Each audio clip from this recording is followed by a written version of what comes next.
Guys, welcome back to the Overreaction series. We're going to be talking about week 3, but before we get into that, we are now sponsored by SeatGeek. Guys, you can get $20 off with your first purchase using our code 3BoldTakes. Guys, SeatGeek, I use it for every single sporting event I go to. They give me a great layout for everything I need. I know Freddie's a big fan of the service as well. It makes buying tickets for games so easy. I can't recommend it enough. Again, 3BoldTakes on SeatGeek with your first purchase for $20 off. Now let's get into the serious stuff, guys. Boy, oh boy, would I love to be Mario Cristobal right now. That man is sitting down in South Florida on his throne with his hands clasped like this, saying, "You see what my guys are doing? We're dragging every single team we play, including that team up in Gainesville." And then you look up, and what is your biggest rival, Florida State, doing? Oh, just having one of the worst season starts in Florida State history, uh, matched by another Mike Norvell start, by the way. Then, what are your other recruiting rivals in Florida doing? Oh, just the same thing they continue to do for the last like 5 years, which is just be an absolute joke of a football program. I mean, we're talking bottom feeder status of the SEC, which they're used to. That's where they were forever before Steve Spurrier. Don't let anyone fool you about Florida when it comes to that regard. They are a trash program who was good for about 20 years. Anyway, I would love to be Miami. The recruiting trail they're about to steamroll their way through the offseason recruiting this year. Any player they want in Florida is theirs, period.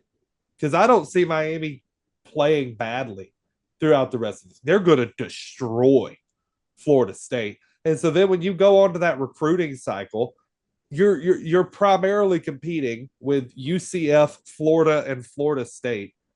Brand size alone, and like you have UCF beating in spades. And so then you just look at Florida State. Well, you're going to have two head-to-head games against them where you skull drag both teams. Why, if I'm a major recruit from Florida, would I want to go to Florida or Florida State and then get trounced by the guys who go to Miami while they make fun of me in my own stadium to the next group of guys who are choosing to come to Miami, Florida, or Florida State? This is a dream start scenario for Mario Cristobal and the Hurricanes.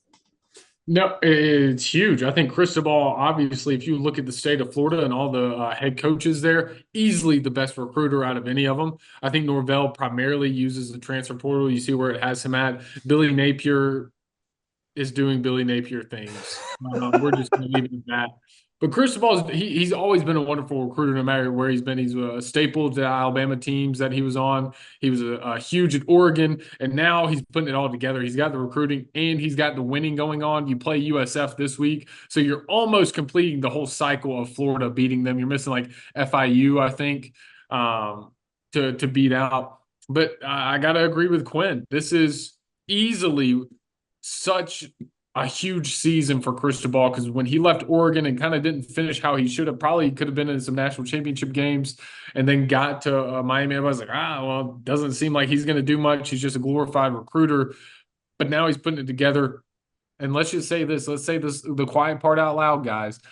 An easy schedule is helping him do this. Let's not get it wrong. This is a very easy schedule, definitely with Florida State slipping away like they are. I'm going to be a little more bold. I'm going to step out here, Quinn, for you. I think Cristobal gets an extension this offseason because of the recruiting and probably because of an 11-12 win season that he's going to have this year with probably a heavy playoff appearance. Oh, I yeah. think get a premature extension because what happens when he has to play a little bit of a tougher schedule, we'll see in the future. But I can't disagree with you here, Quinn. It's a really good assessment of what he's doing recruiting wise. I love Cristobal. I think he's doing a fantastic job, and you're absolutely just destroying the two other major powers Look, in Florida State. honestly, it kind of feels like this start to the year is a script, right? And that script was written by some dude in a basement on a message board under the name Kane's Lover 374. Like, this just feels like a dream scenario written out by some extreme Miami fan that's just playing out in front of us. Yeah, I want to say this. So obviously we know that Cristobal is a great recruiter. What I think is the most impressive so far is his on-field coaching ability so far this year compared to years previous. Even going back to Oregon, right? Boneheaded mistakes that would cost him games. You look at last year, same deal. Um, and so far, he's been fundamentally sound when it comes to coaching, his decisions, obviously choosing a starting quarterback, and just an unbelievable job there. So I think he is in a great place. I think that Miami's in a great place. Now, I say that through 3 games. They look like the best team in the ACC. But more often than not, they've looked like one of the best teams in the ACC and finished horribly. I don't want to get on here and I mean, I know that this is an overreaction video. That's what we do here. But I kind of want to be the voice of reason and be like, wait a minute. Okay. They're really good and they're probably going to win their conference. But let's pump the brakes on, long-term success because who's to say Florida doesn't fire Billy Napier, bring in Lane Kiffin, and all of a sudden that's a bigger draw than Miami. Boo. I Will mean, not it's happen. possible. I mean, it's possible. Now, I've also heard Hey, I'd pay rumblings that I'd pay Florida, money to watch Lane Kiffin versus Tennessee as Florida's head coach. I'd pay a lot of money for that. Go ahead. I'm yeah, sorry. that would be phenomenal. No, but I was going to say, there's also rumblings of Jimbo Fisher for Florida, and that just makes me laugh. That makes me laugh so bad. So if you're a Miami That'll fan, at least you have a stable coach, a stable quarterback. You have a stable culture now. So yeah, I am a firm believer in all this. I think Miami set up great long term. Compared to any of the other dumpster fires that is, the Power Five teams besides UCF in the state of Florida. I think Gus Malzahn will continue to build UCF to be better and better and better. I don't think it'll ever be, on the level of a Miami. It won't ever be a brand name like a Florida because they're in the SEC or Florida State because of the history and the heritage there. So I don't know, man.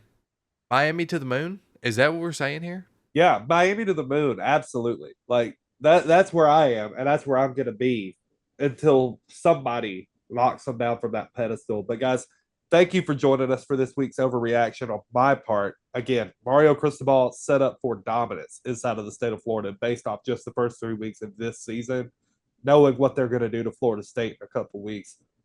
Thanks for joining us, guys. Again, we are sponsored by SeatGeek. Use our code 3VoltTakes for $20 off with your first purchase, and we'll see you in the next video.